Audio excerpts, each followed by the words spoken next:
हमारी 12th class की political science की second book politics in India since independence का फर्स्ट चैप्टर है चैलेंजेस ऑफ नेशन बिल्डिंग। उस चैप्टर की शुरुआत में हमें एक पोस्टर देखने को मिलता है जिसमें एक ट्रक के ऊपर बहुत सारे लोग हैं और इंडिया और पाकिस्तान का फ्लैग आपस में जुड़े हुए हैं। ठीक है, ये जब वहाँ पे कम्युनल राइट्स शांत हो गए, वॉयलेंस शांत हो गया, उसके बाद ये मार्च वहाँ से निकाला गया ट्रक पे जो पीस को सिंबलाइज करता है। उसका ये यहाँ पे पोस्टर आपको देखने को मिल रहा है, पिक्चर देखने को मिल रही है। Okay, Hindus and Muslims in Kolkata in 1947 marked the end of communal violence by jointly flying the flags of India and Pakistan from trucks patrolling the city. Okay, ये जो शो कर रही है ये पिक आपको, ये जो पिक्चर है ये क्या शो कर रही है? ट्रेजिडी शो कर रही है पार्टीशन की। एंड साथ ही एक फ्रीडम की खुशी तो थी। आज जब दिल्ली के अंदर जवाहरलाल नेहरू लाल किले पर झंडा फहरा रहे थे ना आज़ादी के दिन, तब महात्मा गांधी कोलकाता के अंदर बंगाल के अंदर थे, नोआखली में दौरा करा उन्होंने।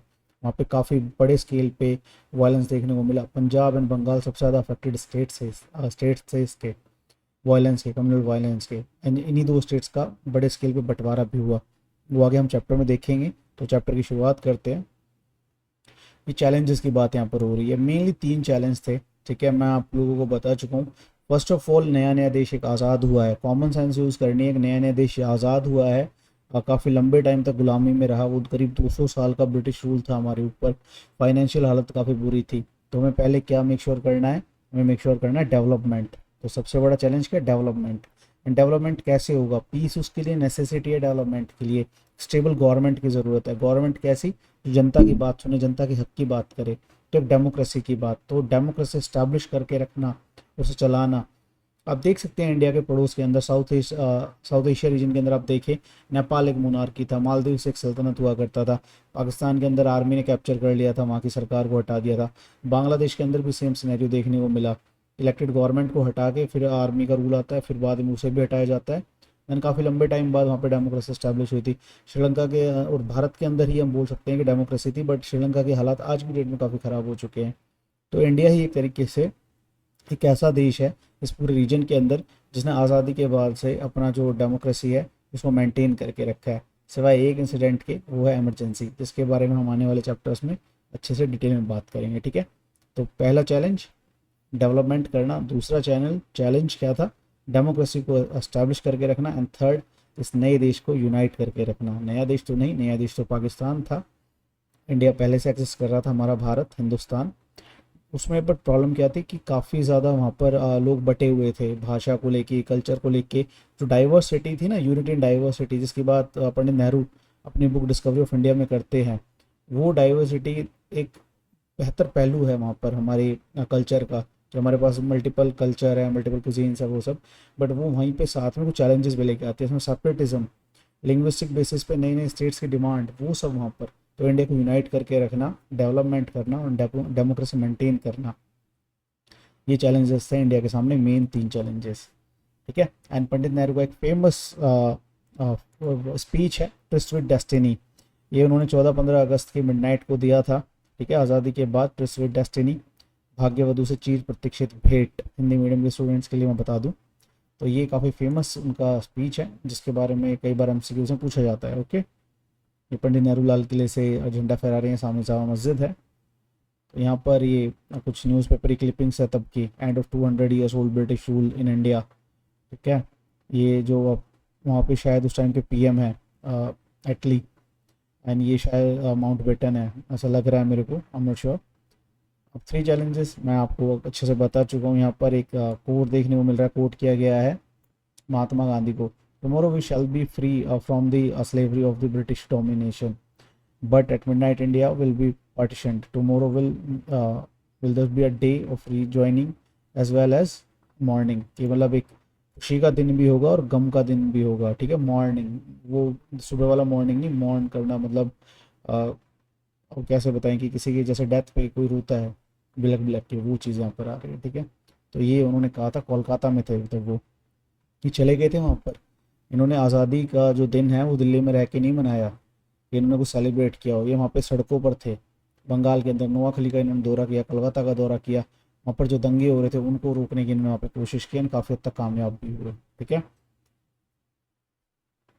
तो 3 चैलेंजेस मैं इसके बारे में बता चुका हूँ, आप ये पढ़ेंगे तो डीप में यही चैलेंजेस हमारे सामने इनकी बात होगी। ये 26 जनवरी 1950 को हमारा रिपब्लिक डे जब हम सेलिब्रेट करते हैं, इंडियन इंडिया एक रिपब्लिक बना क्योंकि हमने अपना कॉन्स्टिट्यूशन ऐसे इम्प्लीमेंट किया।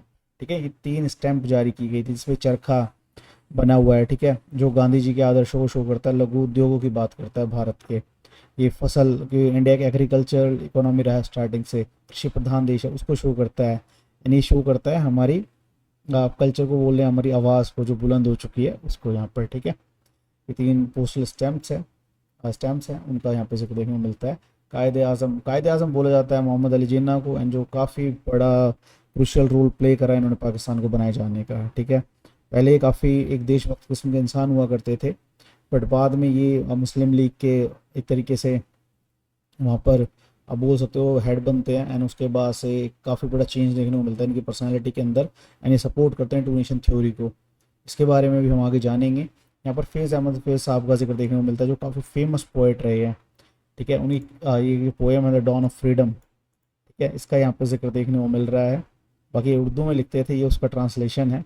सुबह आज़ादी इसका मायने है, टाइटल था सुबह आज़ादी, उसको यहाँ पे ट्रांसलेट किया गया है। फैज़ अहमद साहब काफ़ी प्रोमिनेंट शायर रहे हैं, सरकारें डरती हैं इनसे, काफ़ी लंबे टाइम तक इनको जेल में रखा गया है। ठीक है, क्यों रखा गया है? क्योंकि यहाँ पे इनकी आइडियोलॉजी का अपोजिट मिलेगा, लेफ्टिस्ट थी एक तरीके का। इनकी जो पॉलिटिक झुकाव था, इनका राजनीतिक झुकाव था लेफ्ट की तरफ था। लेफ्ट किसकी विचारधारा है? मार्क्स से जुड़ी हुई विचारधारा है। ठीक है, इनकी काफ़ी फेमस ये नक्शे फरियादी कलेक्शन है, पोएटिक कलेक्शन, दस्ते सबा, जिंदा नामा, ये सब। ठीक है, पूछा जा सकता है इसको लेके। 20th सेंचुरी के most prominent greatest poets of south Asia यहाँ पे मेंशन किया गया है ये। ओके, यहाँ पे जिन्ना का जिक्र मिल रहा है, आप इसको पढ़ सकते हैं। ठीक है, बर्थ ऑफ इंडियाज फ्रीडम यहाँ पे आ रहा है। टुडे आई कॉल वारिस शाह का जिक्र यहाँ पे देखने को मिल रहा है। अमृता प्रीतम की यहाँ पे लिखा हुआ है, पंजाबी में लिखती थी। ठीक है, आज अखा वारिस शाह नू, वारिस शाह एक सूफी सेंट हुआ करते थे, तो ये उनको बुला रही हैं एक तरीके से कि आ जाओ और देखो क्या हाल हो चुका है, उसकी वहाँ पे बात कर रहे हैं ये। ओके, एंड काफ़ी सेंसिटिव मुद्दों पे इन्होंने लिखा है। इनकी लिखी हुई एक नोवेल पिंजर, उस पर एक मूवी बनी है जिसे मनोज वाजपेयी ने एक्ट किया है, वो देख सकते हो आप, अवेलेबल है यूट्यूब पर वैसे। अमृता प्रीतम, ठीक है, 2005 में उनकी डेथ हो जाती है। एंड नागमणि एक मैगजीन हुआ करती थी, काफ़ी लंबे टाइम तक इन्होंने उसमें काम किया एक तरीके से। ठीक है, एडिटिंग करती थी नागमणि, पंजाबी मंथली मैगजीन, अपनी आखिरी वक्त के समय तक। यहाँ पर जवाहरलाल नेहरू साहब देखने को मिल रहे हैं, लेटर्स ऑफ चीफ मिनिस्टर 15 अक्टूबर 1947। 15 अक्टूबर 1947 को इन्होंने ये अपने लेटर्स लिखे थे चीफ मिनिस्टर्स को, तो वहाँ पे उन्होंने जो सलाह दी है, ठीक है, जो लोगों के बारे में बात की है उसके बारे में बात हो रही है कि मेनली बात यहाँ पे की हुई है जो कम्युनलिज्म है उसको सप्रेस करना होगा, एक डेमोक्रेटिक स्टेट बना के रखना होगा, लोगों के लिए जस्टिस एंड सिक्योरिटी को मेक श्योर करना होगा, वो सब यहाँ पे बात हो रही है। ठीक है, अब हम बात करते हैं पार्टीशन, डिस्प्लेसमेंट एंड रिहेबिलिटेशन। ये काफ़ी बुरा दौर था भारत के लिए। ठीक है, पार्टीशन की हम बात करें कि कैसे शुरू हुआ, क्या हुआ, तो थोड़ा सा हमें पीछे जाना होगा इसमें। ठीक है, जो भारत था वहाँ पे ब्रिटिशर्स आते हैं, थॉमस रो पहली बार भारत आता है एक तरीके से, एंड जहांगीर के दरबार में, एंड वो कंपनी स्टैब्लिश करने की मांग करता है, बाद में उसको ग्रांट कर दिया जाता है। फिर बाद में वो क्या है कि थोड़ा थोड़ा 17 लेट मिड 18 सेंचुरी के अंदर एक तरीके से 1750 के आसपास जो ब्रिटिश ईस्ट इंडिया कंपनी थी ये थोड़ा हावी होना शुरू हो जाती है। फिर प्लासी की लड़ाई होती है जिसमें सिराजुद्दौला को हरा के बंगाल की दीवानी इनके पास आ जाती है। उस टाइम पे नहीं आती है, बक्सर की लड़ाई के बाद आती है मेन तो, बट इनका काफ़ी बड़ा रोल था। तो भारत में इन्होंने फूट डालो राज करो की नीति अपनाकर एक तरीके से भारत में पॉलिटिकल पावर ही बन गई है। ट्रेड करने आए थे बट फिर वो एक पॉलिटिकल पावर बन के भी इस्टेब्लिश हो गए हैं, एंड काफ़ी लंबा इनका रेन देखने को मिला 1857 तक। 1857 क्रांति के बाद जो ब्रिटिश क्राउन था उसने अपने अंडर ले लिया भारत के शासन को 1858 का चार्टर एक्ट लेकर आकर। ओके, उसकी हिस्ट्री में आप उसके बारे में पढ़ेंगे बेटर ढंग से। तो अभी हम बात करते हैं यहाँ पर इसके बारे में। ठीक है, कि प्रोसेस क्या था पार्टीशन का। तो पार्टीशन ऐसे था कि बहुत सारे हमारे यहाँ पर रियासतें थी, 565 के करीब रियासतें थी, जिसमें कुछ बहुत सारे मुस्लिम मेजोरिटी एरिया भी था, ब्रिटिश इंडिया का एरिया अलग से था, हिंदू जो राजपूताना स्टेट्स थी, राजपूत स्टेट्स थी वो आती थी, सिख एम्पायर के कुछ हिस्से थे, मराठा एम्पायर के पार्ट थे। तो बाद में क्या था, ये जो बड़े बड़े सल्तनत थी, मुगल एम्पायर जैसे ख़त्म हो गई 1857 के अंदर, बहादुर शाह जफर आखिरी मुगल बादशाह थे जिन्हें भारत की मिट्टी भी नसीब नहीं हुई, वो रंगून में उनकी डेथ होती है म्यांमार के अंदर, ठीक है, बर्मा में। वहीं पर फिर आगे जैसे हम देखते हैं मराठा एम्पायर कोलैप्स कर जाता है, सिख एम्पायर कोलैप्स कर जाता है महाराजा रणजीत सिंह की डेथ के बाद। एंड जिसके चलते क्या है कि अलग अलग छोटी छोटी रियासतें सामने आ जाती है, मतलब ऑलरेडी वो एग्जिस्ट करती थी बट वो अंडर में रहती थी इन बड़ी पावर्स के अंदर। बहुत सारे राजपूत स्टेट्स अपने आप को मतलब इंडिपेंडेंट घोषित कर देती है। जैसे जैसे मुगल्स कमज़ोर होते हैं, औरंगजेब की डेथ के बाद एक तरीके से नई पावर भी देखने को मिलती है, अभी नई सत्ता भी देखने को मिलती है वहाँ पे, ठीक है। जैसे जाट है वहाँ पर, वो भरतपुर के अंदर अपना किंगडम स्टैब्लिश कर लेते हैं, धौलपुर के अंदर सिख मिसल्स को यूनाइट कर देते हैं महाराजा रणजीत सिंह बाद के स्टेजेस के अंदर।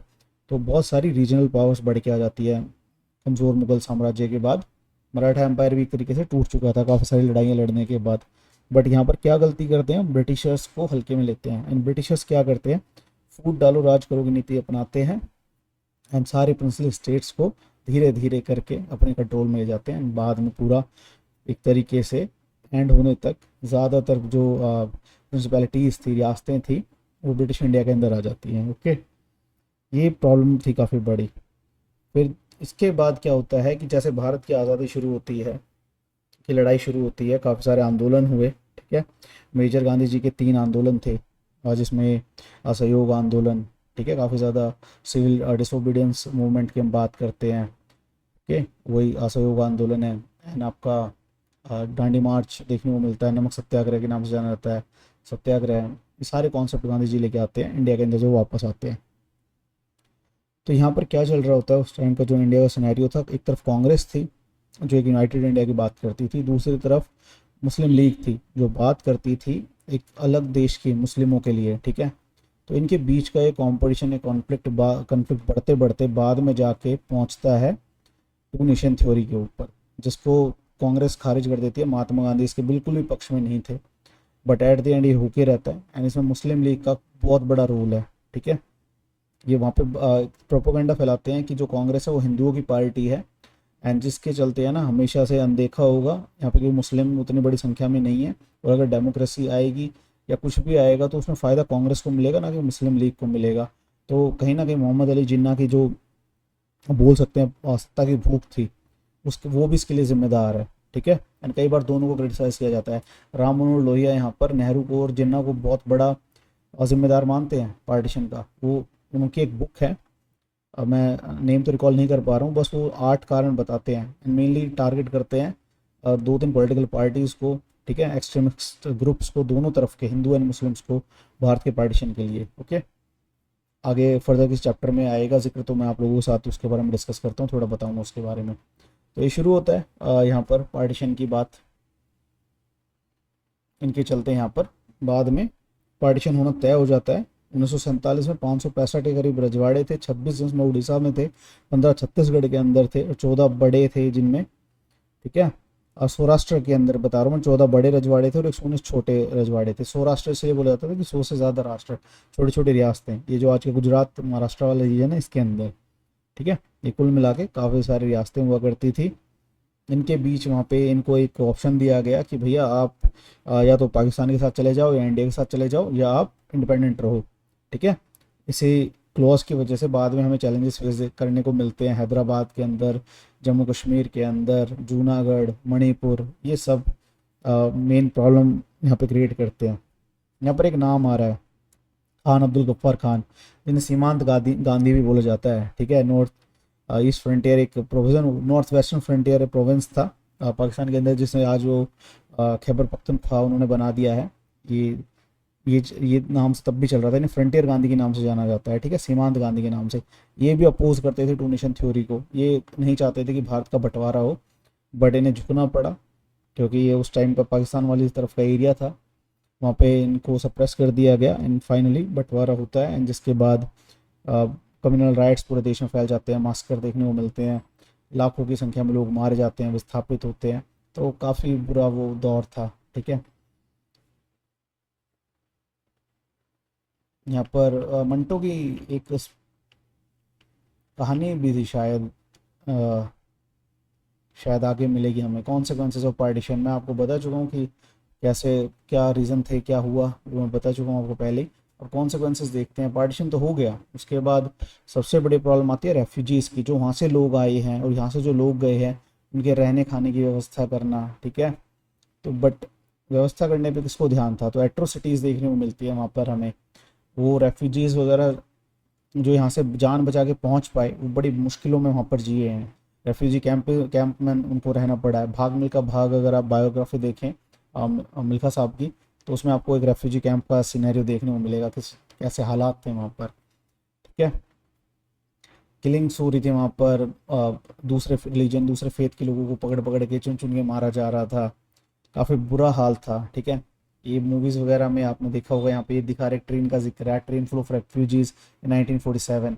लोग अपनी ज़मीनें अपना घर बार छोड़ के दूसरी जगह भाग रहे हैं। अब ये सादत हसन मंटो मंटो साहब के यहाँ पर काफ़ी फेमस ये राइटर रहे हैं, एंड पाकिस्तान के अंदर काफ़ी लंबा टाइम इन्हें कोर्ट में घसीटा गया है इनकी राइटिंग्स को लेके। इन पे काफ़ी केस हुए, वो सारी चीज़ें आप फुर्सत में कभी इनकी लिखा हुआ पढ़ सकते हैं। काफ़ी अच्छी कहानियाँ लिखते थे, यानी हकीकत लिखते थे जो लोगों को नागवार थी, खास अगर एक सुन्नी इस्लामिक कंट्री पाकिस्तान के अंदर, तो इनका लिखा हुआ बहुत ही मतलब एक अश्लील माना जाता था, ठीक है, एक्सप्लिसिट माना जाता था उसको, इरोटिक काउंट किया जाता था इनके लिखे हुए को, जो इस्लाम में हराम था, जिसके चलते इन पर काफ़ी ज़्यादा केसेस हुए हैं। ये हकीकत लिखते थे उस टाइम की अपनी राइटिंग्स के अंदर। Amritsar Kolkata become divide into communal zones. यहाँ पे देखने को मिल रहा है पंजाब के अंदर अमृतसर का रीजन, बंगाल के अंदर कोलकाता का रीजन, दूसरी तरफ सेम लाहौर के अंदर भी ऐसा देखने को मिला हमें, ठीक है।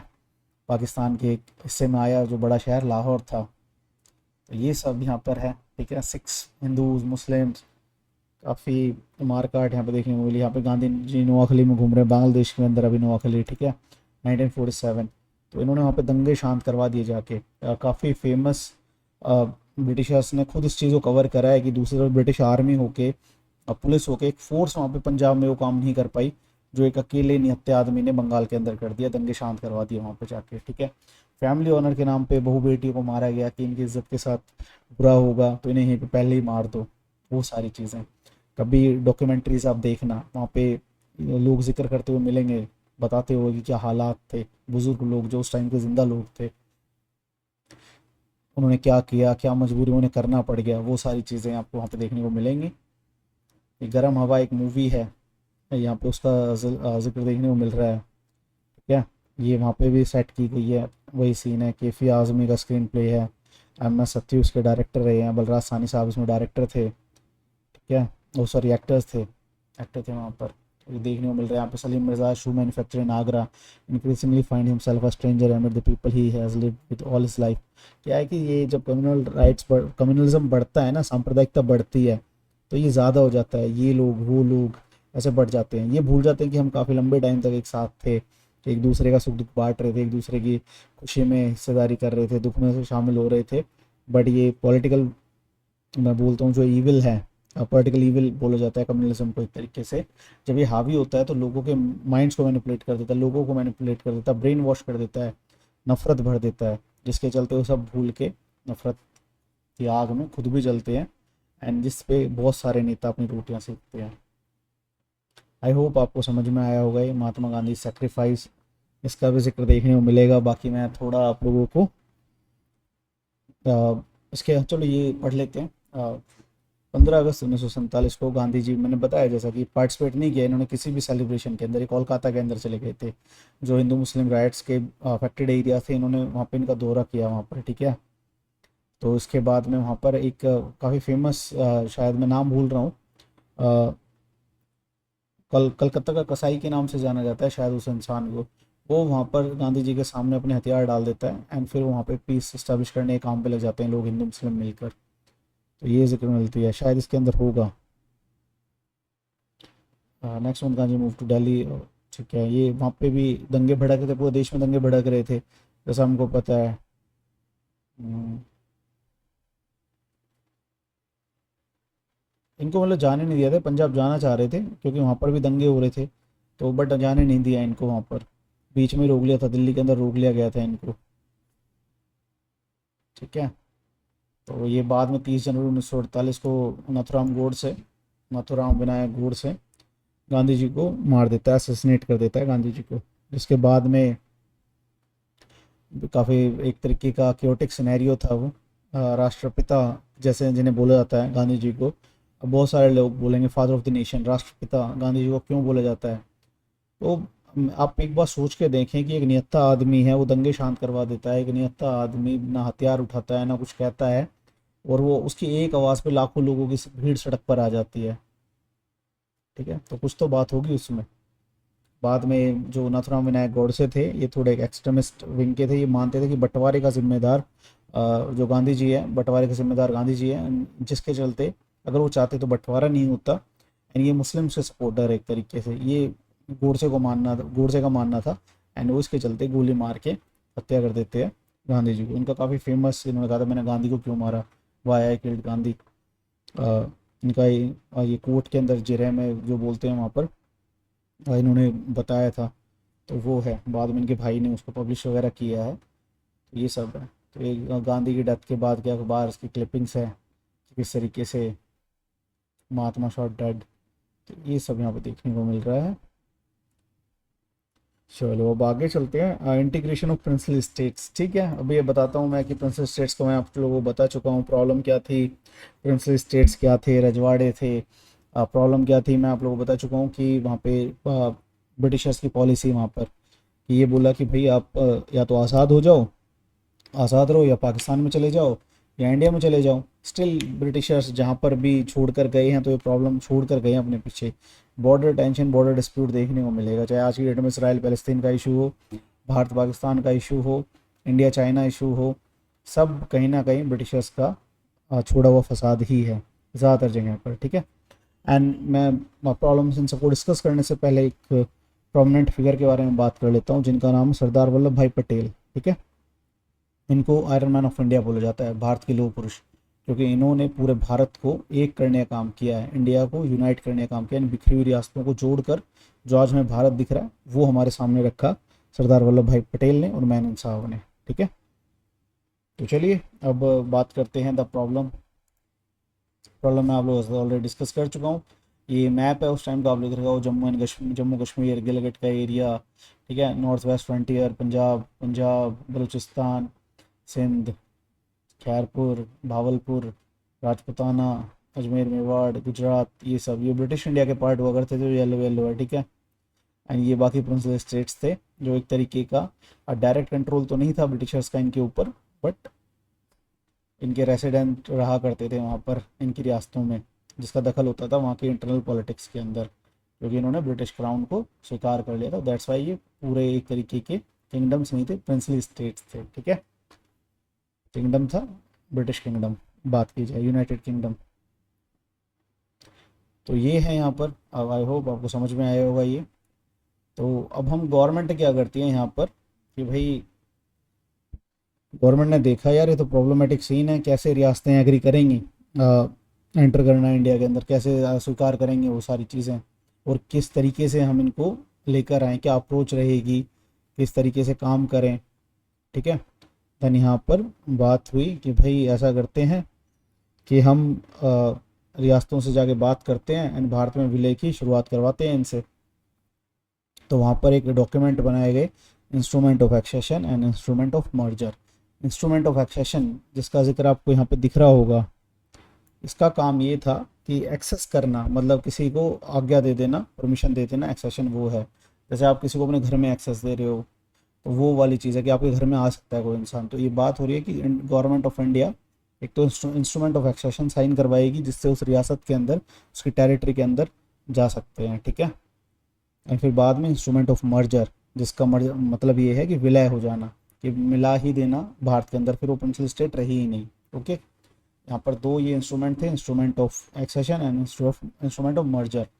यहाँ पर ये सरदार पटेल निज़ाम ऑफ हैदराबाद के साथ, ठीक है, हैदराबाद को भारत के पेट में कैंसर की तरीके से देखा गया था। मैं आपको मैप पे दिखा दूँ तो क्या सिनेरियो था। ये हैदराबाद है, काफ़ी बड़ा एरिया, इंडिया के बीचों बीच, भारत के बीचों बीच। एंड ये भाई साहब क्या चाह रहे थे कि हम तो आज़ाद रहेंगे, यानी थोड़ा सिंपति रखते थे पाकिस्तान के साथ। इनफैक्ट इन्होंने फंड्स भी दिए थे पाकिस्तान को उस टाइम पर, पॉन्ड्स में। ठीक है, जिसके काफ़ी बड़ी पैसे होंगे आज की डेट में भी वो, अगर उन्हें काउंट किया जाए तो। एग्जैक्ट मेरे को याद नहीं आ रहा, बट अच्छी खासी रकम थी जो इन्होंने पाकिस्तान को दी थी। एंड पाकिस्तान सोच रहा था कि स्ट्रॉन्ग एलाई होगा भारत के बीचों बीच, अगर कोई कन्फ्लिक्ट होगा, कुछ भी इशू आएगा, देन हम दोनों मोर्चे पर भारत के, क्योंकि यहाँ पर क्या है, तीनों तरफ से घेर लेंगे भारत को, ठीक है। ये यहाँ पे ईस्ट पाकिस्तान हुआ करता था 1971 तक, ठीक है। यानी ये यहाँ पर हैदराबाद और ये यहाँ पर पाकिस्तान। प्रॉब्लम मेन जम्मू कश्मीर के साथ थी, हैदराबाद के साथ थी, जूनागढ़ काफ़ी छोटा सा था, इसके साथ ही प्रॉब्लम थे। दूसरा मणिपुर, ठीक है। Instrument of accession I hope आपको समझ में आया होगा। अब हम बात करते हैं, आगे चलते हैं थोड़ा सा। तो ये हैदराबाद साहब थे, इनकी एक आर्मी हुआ करती थी रजाकार्स की, जो इनके काफ़ी क्लोज हुआ करते, इनका एक तरीके से पैरामिलिट्री फोर्स हुआ करती थी, अर्धसैनिक बल जिसे बोला जाता है। जैसे हमारी सीआरपीएफ है, सीआईएसएफ है, आरपीएफ है, ये सब एक तरीके की हमारी वो है, अर्धसैनिक बल है, ठीक है, पैरामिलिट्री फोर्सेज हैं ये यहाँ पर। और ये काफ़ी जो थे कम्युनल थे एंड काफ़ी मतलब एट्रोसिटीज़ करते थे नॉन मुस्लिम्स के ऊपर। तो यहाँ पर ये क्या करते हैं, एक तरीके से वहाँ पर अत्याचार करना शुरू कर देते हैं। एक मूवी आई है हाल फिलहाल में, रज़ाकार्स, उसको आप देख सकते हो। एंड जो निज़ाम है वो अपने टाइम का वर्ल्ड रिचेस्ट मैन के नाम से भी जाना जाता है, ठीक है। कोहिनूर हीरा भी हुआ करता था एक वक्त पर इनके पास, क्योंकि गोलकुंडा की खान ने जो है साउथ के अंदर थी, वहीं से वो निकला एंड वो इन्हीं के कंट्रोल में आया करती थी हैदराबाद सल्तनत, हैदराबाद के जो निज़ाम थे उनके अंडर में, ठीक है। तो आज का जो हैदराबाद स्टेट है वो महाराष्ट्र, कर्नाटक, आंध्र प्रदेश, इसके एरिया में इनकी इन स्टेट्स के एरिया को कवर करता था कुछ कुछ हिस्सा, एंड काफ़ी बड़ा चंक जो सेंटर में हैदराबाद मेन है उसके वहाँ का, ओके। तो ये इंडिया के साथ एक स्टैंड स्टिल एग्रीमेंट पे चले जाते हैं नवंबर 1947 में, for year while negotiation with the Indian government were going on. But इसमें क्या आया था फिर, वहाँ पर क्या निज़ाम के जो रूल थे ना, वहाँ पे फोर्सेज इकट्ठा होना शुरू हो जाती है, एंड एक तरीके का वहाँ पर ऑप्रेसिव रूल देखने को मिलता है वहाँ पर, जिसके चलते वहाँ पर क्या है कि जो लोग हैं वो ही परेशान हो जाते हैं इससे। फिर एक इंटरनल फाइट शुरू हो जाती है वहाँ पर। The communist and the Hyderabad Congress were in four front of the movement, वो एक मूवमेंट लेड करते हैं वहाँ पे, जिसको सप्रेस करने के लिए जो रजाकार्स हैं निज़ाम के, ये वहाँ पर उतर आते हैं। इनकी एट्रोसिटीज़ काफ़ी बढ़ जाती है, कम्युनल नेचर हुआ करता था इनको, ये हिंदू मुस्लिम देख के पनिशमेंट्स देते थे कि अगर मुस्लिम है तो ज़्यादा पनिश करेंगे, ओ सॉरी हिंदू है तो ज़्यादा पनिश करेंगे, और मुस्लिम है तो कोई वो बात नहीं। काफ़ी मर्डर, रेप, ये सब देखने को मिला, लूट देखने को मिली वहाँ पर। फाइनली इंडियन आर्मी वहाँ पर डिप्लॉय कर दी जाती है, ठीक है, 1948 के अंदर है। 1948 में निज़ाम की जो सेना है कुछ ही दिन के अंदर सरेंडर कर देती है, ठीक है, भारतीय सरकार के सामने। और फिर वहाँ पे हैदराबाद एक्सेशन शुरू होता है एंड फिर बाद में मर्ज भी हो जाता है भारत के अंदर, ठीक है। मणिपुर, ये कार्टून देखने को मिल रहा है अभी। यहाँ पे क्या है कि पटेल साहब को दिखाया गया है, यहाँ पे जो मणिपुर के राजा है वो बैठे हुए हैं एक मतलब अपने सिंहासन पर, सिंहासन है वहाँ के जो लोग हैं, ठीक है, स्टेट्समैन दिखाया गया है। This cartoon comments on the relation between the people and the rulers in the principal state, also on Patel's approach to resolve this issue. तो क्या है, लोगों से वहाँ पे है ना बात नहीं की पटेल ने, एक तरीके से ये भी एक डिसीजन देखने को मिल रहा है। ये जो यहाँ पे लेके बैठा हुआ है ना, ये डिफेंस, कम्युनिकेशन और ये foreign affairs, internal foreign affairs, ये सब जो मामले हैं ये पेटी लेके बैठे हैं। तो पटेल साहब गए कि भाई ये दो हमें, बाकी रखो, उसका कुछ भी करो, मुझे इससे कोई मतलब नहीं है, अपनी प्रजा के साथ एक तरीके से, बट पहले भारत को भारत में शामिल हो जाओ, आप एक्सेशन दो यहाँ पर, ठीक है। एंड मणिपुर पहली स्टेट थी जहाँ पर एक तरीके के वहाँ पर कॉन्स्टिट्यूशनल मोनार्की आप बोल सकते हैं, वहाँ पे इलेक्शन करवा दिए गए थे मणिपुर के अंदर। A few days before independence, the Maharaja of Manipur, Bodh Chandra Singh, signed the instrument of accession with the Indian government on the assurance that the internal autonomy of the Manipur would be maintained. Under the pressure of public opinion, the Maharaja held elections in Manipur in June 1948. ठीक है, लोगों ने वहाँ पे election करने मजबूर कर दिया मणिपुर के अंदर, and this state become constitutional monarchy, ठीक है। फिर भाई ये तो हमारे लिए दिक्कत हो जाती है ना, हमारा पार्ट है वो अलग से एक अलग देश बना हुआ है, कॉन्स्टिट्यूशनल मोनार्की बना हुआ है। फिर बाद में दिक्कतें देखने को मिली हमें नॉर्थ ईस्ट रीजन के अंदर, ओके। मणिपुर के अंदर आज मेतई एंड कुकीजू, ये ट्राइब्स हैं, इनके बीच में भी कन्फ्लिक्ट देखने को मिला, जिसकी वजह से काफ़ी लंबे टाइम तक मणिपुर आज भी प्रॉब्लम में है। अभी लास्ट ईयर शुरू हुआ थे दंगे वगैरह वहाँ पर, काफ़ी लंबे टाइम तक प्रॉब्लम रही वहाँ पर। तो ये क्या करते हैं वहाँ पे जो महाराजा है, साइन करते हैं एग्रीमेंट यहाँ पर मर्जर का 1949 में, और ये भारत का स्टेट बन जाता है मणिपुर, ठीक है। एंड उस टाइम पे एक नॉर्थ ईस्ट फ्रंटियर हुआ करता था हमारा, नेफा रीजन के माना जाता था नॉर्थ ईस्ट फ्रंटियर रीजन या एरिया, एडमिनिस्ट्रेशन सॉरी, तो उसके अंदर ये सारे आते थे। असम उसका हेड हुआ करता था। वो भी हम आगे जो चैप्टर्स आएंगे उसमें बात करेंगे इसके बारे में, ठीक है। बाकी मैं यहाँ पर आपको कुछ बता दूं कि 1920 के अंदर कांग्रेस समिट हुई थी, एक अधिवेशन हुआ था कांग्रेस का नागपुर के अंदर, जिसमें बात की गई थी पहली बार कि जो राज्यों का पुनर्गठन है ना वो लैंग्वेज के बेसिस पे हो। ये आया ना, ये नागपुर सेशन है कांग्रेस का 1920, इसके अंदर बात की गई थी recognition of the national Indian Congress party itself many, यहाँ पर बात हो रही है लिंग्विस्टिक बेसिस पे। ये रहा ना, लिंग्विस्टिक प्रिंसिपल पे स्टेट्स को बनाया जाए, ठीक है। ये यहाँ पे फर्स्ट टाइम बात हुई थी। जो हमारा रीऑर्गेनाइजेशन ऑफ स्टेट्स है ये आता है यहाँ पर। एंड हमारे पोटी श्री रामल्लू साहब का जिक्र देखने को मिलेगा हमें। ये अलग से आंध्र प्रदेश की मांग करते हैं, अनशन पे बैठ जाते हैं, इनकी डेथ हो जाती है। बट इनकी डेथ के बाद अलग से आंध्र प्रदेश स्टेट बनता है दिसंबर 1952 के अंदर, ओके। तो ये मेन पॉइंट्स थे यहाँ पर इसके, कि तेलुगु जो स्पीकिंग लोग थे ना उनके लिए एक अलग से आंध्र प्रदेश की मांग हो रही थी, ठीक है। आंध्र आंदोलन वहाँ पे चलाया गया, इसे the Vishal Vishal Andhra movement के नाम से इसे जाना गया, ठीक है। ये मद्रास प्रोविंस का हिस्सा हुआ करता था, उससे बाद में निकलकर आंध्र प्रदेश बनता है दिसंबर 1952 के अंदर, ठीक है। एंड जो आज का मद्रास है वो तमिलनाडु है। तो यहाँ पे महात्मा गांधी को फिर से कोट किया गया, वहाँ पे हिंदी की बात कर रहे हैं एक तरीके से कि if linguistic provinces are formed it will also give a fillip to the regional languages. It would be absurd to make Hindustani the medium of instruction in all the regions, and it is still more absurd to use English for this purpose. तो यहाँ पर ये बात हो रही है, हिंदी को एक लिंक लैंग्वेज बनाने की हमेशा से कोशिश की गई है, ठीक है। जिसके चलते गांधी जी को क्रिटिसाइज भी करते हैं साउथ के बहुत सारे लोग उनके हिंदी प्रेम के चलते। बट नीड तो है ना कि एक इंस्ट्रक्शन, एक मीडियम ऑफ लैंग्वेज हो जो पूरे भारत में बोली जाती हो, कनेक्ट कर पाएँ एक दूसरे की। हमारी अलग अलग पहचान लिंग्विस्टिक, बट जो साउथ के लोग हैं वो भी तो ये बोलते हैं कि फिर उनके जो कल्चर है, उनकी जो लैंग्वेजेस हैं, उनका तो एक तरीके का अस्तित्व खतरे में आ जाएगा। तो फिर बाद में उसको रिजॉल्व करने के लिए ट्राई लैंग्वेज फार्मूला लेके आया गया, ठीक है। उसके बारे में भी आने वाले चैप्टर्स के अंदर बात होगी शायद, या इसमें ही देखने को मिल जाएगा, तो देन बात करते हैं उसके बारे में। इंडिया आफ्टर रीऑर्गेनाइजेशन एडमिनिस्ट्रेटिव, जो मैप है 1961 का। यहाँ पर जम्मू एंड कश्मीर है, यहाँ पर हिमाचल प्रदेश है, पंजाब है, फिर बाद में आगे चल के इससे हरियाणा भी अलग होता है, दिल्ली, उत्तर प्रदेश है, यहाँ पे उत्तराखंड अलग होता है, ठीक है। बिहार है, बिहार से बाद में क्या है, झारखंड अलग होता है, उड़ीसा मध्य प्रदेश का हिस्सा छत्तीसगढ़ में कन्वर्ट होता है, आंध्र प्रदेश तेलंगाना बनता है इससे, ठीक है। मैसूर कर्नाटका आज का, ये गोवा है, केरला, तमिलनाडु, मद्रास, पुदुचेरी, ये सब है यहाँ पर, ठीक है। ये हमारी नॉर्थ ईस्ट स्टेट्स, ये रहा नॉर्थ ईस्ट फ्रंटियर एजेंसी, ये पूरा रीजन आता था जिसमें हमारा इसमें आपका अरुणाचल प्रदेश शामिल था। यहाँ पर मणिपुर है, त्रिपुरा है, इसमें यहाँ पर मेघालय भी आता था, ये नागालैंड का एरिया, नागा हिल्स, ओके। तो इसके बारे में हम अच्छे बातें हैं। सिक्किम एक अलग से पार्ट हुआ करता था, ये 1975 में इंडिया का 22nd स्टेट बनता है, ओके। इसका भी जिक्र आने वाले चैप्टर्स में होगा। ये कार्टून है यहाँ पर, ठीक है।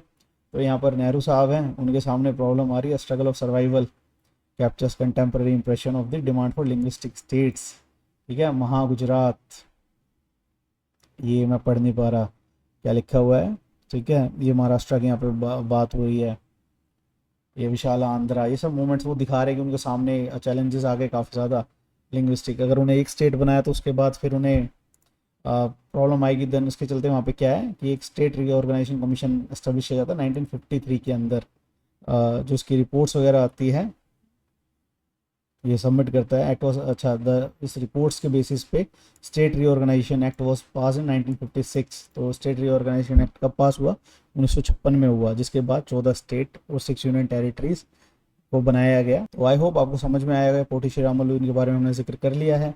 इनकी डेथ हो जाती है अनफॉर्चुनेटली, ये आंदोलन के दौरान ये भूख हड़ताल पर थे। एंड 12 दिसंबर 1952 को वहाँ पर आंध्र प्रदेश बन जाता है। यहाँ पर क्या मिल रहा है, कॉक्सिंग द जिनी बैक, ठीक है।